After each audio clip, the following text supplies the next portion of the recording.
you pointed out something that we have indeed had a recovery, and all the income has not really reached the average individual. Most people are slightly worse off or about where they were when the crisis hit.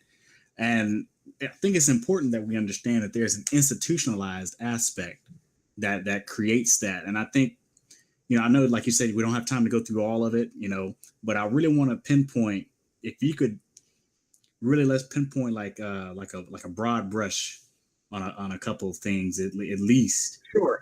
get a broad brush. Yeah, let me lay out the outline for you. Go ahead. That's a very good question, and I didn't mean to brush it aside, but that we really should start there. What happened about 40 years ago,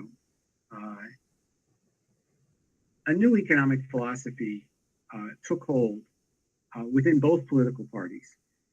The academics call it neoliberalism.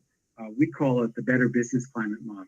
And it still holds sway today. And the theory was you should get the government out of the economy. You should cut taxes so people have more of their own money to spend and invest. You should cut regulations, get the government out of the economy, and you should cut social programs so that the government doesn't give out handouts to people. And that's supposed to lead to a giant investment and profits boom, and then all boats would rise. There'd be jobs and higher incomes for everybody.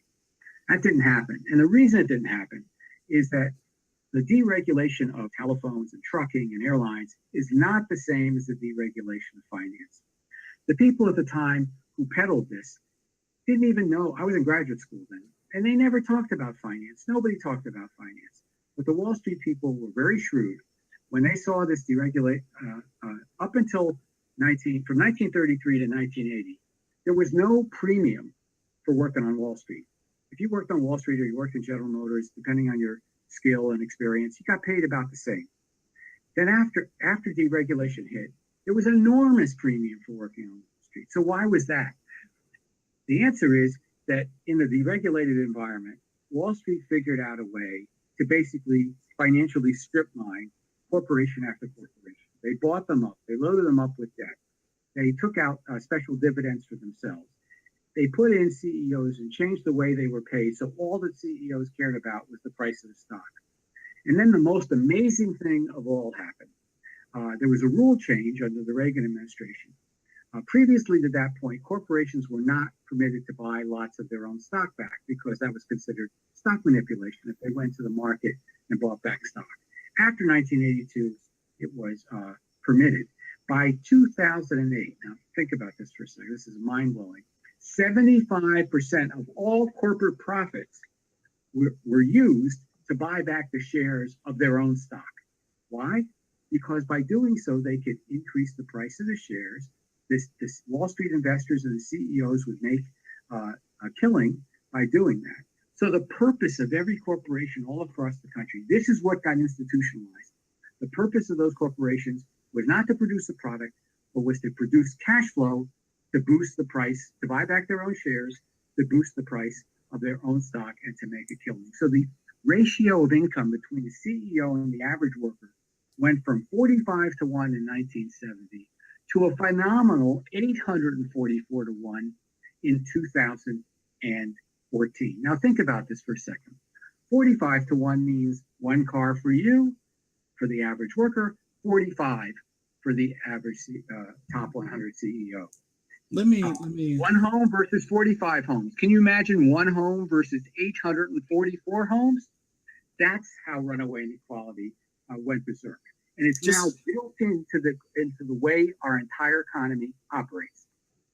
I was going to say, now, remember, everyone, I want everybody to realize that when large sums of the corporate cash flow is used on these buybacks, that's, workers that aren't hired, that's investment into the company that's not done, that's higher prices for goods and services. So you have to remember that extracts a huge cost on everyone. And you just said that our whole economy is structured that way, which means that the pricing structure for goods and services, what people are paid, all those things will kind of shape around this gross manipulation of the corporate system. It gets worse now. Not only does it impact workers inside facilities, so just what you said, this is the reason why they push jobs overseas and cut back wages and pensions and benefits, and basically financially strip mine the company to get the cash flow to do the stock buybacks. That's the first part.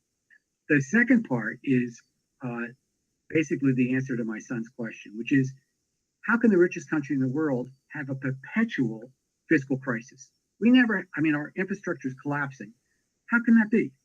Well, the answer is, when you load up these companies with debt, that was a new thing. What the new thing in the deregulated environment was to buy up companies and then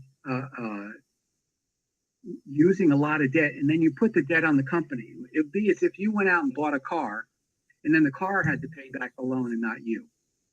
That's the great thing for Wall Street people about corporate takeovers, is the company pays back the loans. Well, they did this tens of thousands of times all across the country. Virtually no company has been immune to this. And so corporate debt has grown and grown and grown. And like mortgages, the interest on corporate debt is tax deductible. So the corporate contribution to state and local taxes, for example, has fallen in half. So corporate money's not there. Okay, how about wealthy people? Well, as the rich get richer and richer, they don't want to pay taxes. They move their money offshore to the tune of something like $21 trillion. So they're not paying taxes. We're losing about $150 billion a year in corporate money, and in wealthy people's money that's parked offshore. So the rich aren't paying, the corporations aren't paying, and that leaves people in the middle and the bottom. We now, who are doing all the paying, we now have a perfectly regressive tax system on the state and local level. The rich pay half as much as a percent of their income as the bottom 20%. And it just gradually falls down the ladder. The poorer you are, the more you pay. So nobody has the money to pay more taxes. So you pit people against each other, private sector workers against public sector workers. Meanwhile, the rich are getting richer. Corporations are buying back their shares to enrich their CEOs and Wall Street investors, and an enormous amount of money. At one point, like in 2006, I think it was, 40% of all corporate profits ended up on Wall Street. So the money's been actually siphoned away from the rest of us. Now, the consequences, this is where it gets depressing. I warn people when they're in my classes, I said, well, I'm going to have to take you way down before I can bring you back up. And I offer to share my Prozac with them if they're having any difficulties. Because when this system has a tremendously negative impact on the unemployed and the poor. So in the 60s, when I came of age, government believed that it had the duty to try to eradicate poverty. This is before neoliberalism, better business climate model hit. So, there was an enormous number of experiments in the 60s to try to eradicate poverty, both in inner city, but also in Appalachia, white and black. And Head Start, for example, grew up. The war on poverty. Some of the programs worked, some of them didn't work, but there was a constant experimentation. This went on all the way even through the 70s. Like in 1979, when unemployment ticked up, Jimmy Carter created 10,000 new public sector jobs called CETA. Now, think about it for a second. When was the last time you heard a politician say, we're going to create more public sector jobs? We're going to have more teachers, more social workers, more firemen, more people to patrol our neighborhoods, community police. When was the last time you heard anybody argue for that? No, we have to privatize everything now. Well, so what happened to the people at the bottom of the income ladder? Well, here's the astonishing thing. If we could do a build chart on this show, I would show you that from 1910 to 1980, the prison population in this country held steady, right even through the big bad 1960s with sex, drugs, and rock and roll and riots. Still, the prison population was steady. Starting in 1980, when this better business climate model came in, where we basically abandoned lower income people, no jobs, you're on your own, fight for it yourself. The prison population shot up so dramatically that we now have over 2.2 million prisoners. We have more prisoners than any country in the world, both in absolute number and in percentage, more than China, Russia, North Korea, Cuba, name whoever bad actor that you think is out there. We have the most prisoners. We also gave up on the idea. So the other piece of this puzzle, and this is what became so powerful in the campaign, both these things did, was that we gave up on free higher education.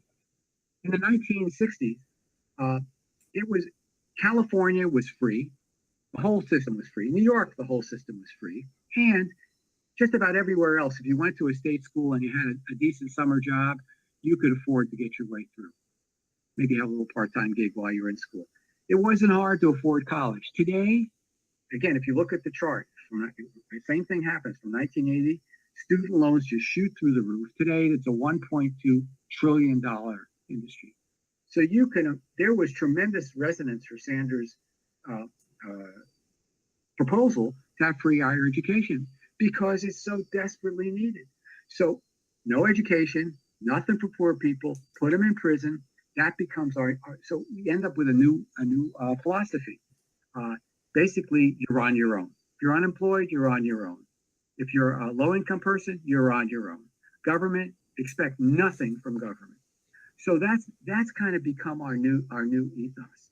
Uh, so runaway, I can show you a chart of Ferguson, Michael Brown, who got killed in Ferguson, Missouri. If we look at what happened in Ferguson, how they collect money, you'll see the same pattern. For years, they collected about 7 or 8% of their income, local Ferguson income, through fines and forfeitures. Arresting people and not arrest, but mostly from tickets, driving tickets, and back payments on not paying your child support, that kind of stuff. Well, after the crash in 2007, 2008, they decided they had to ramp up how they got income. They couldn't get it from rich people who weren't around, or weren't paying. They weren't going to get it from corporations. So they decided to get it from their own low-income people. They doubled. The percent went up to almost 14% of their local revenues that came from fines and forfeitures. So they were looking for people to arrest. That's how Michael Brown fell into the net. They were literally looking to raise revenue by arresting people. And the Justice Department has a report that says this happened in 21 counties around St. Louis. And you can be sure this is happening in thousands of counties across the state. No wonder we have lower income people being victimized by the cops. No wonder we have Black Lives Matter. So these things just don't. This isn't just like racism. This is actually, it's deeper than that. This is the way we operate as an economy, and unless we change it, we're in trouble.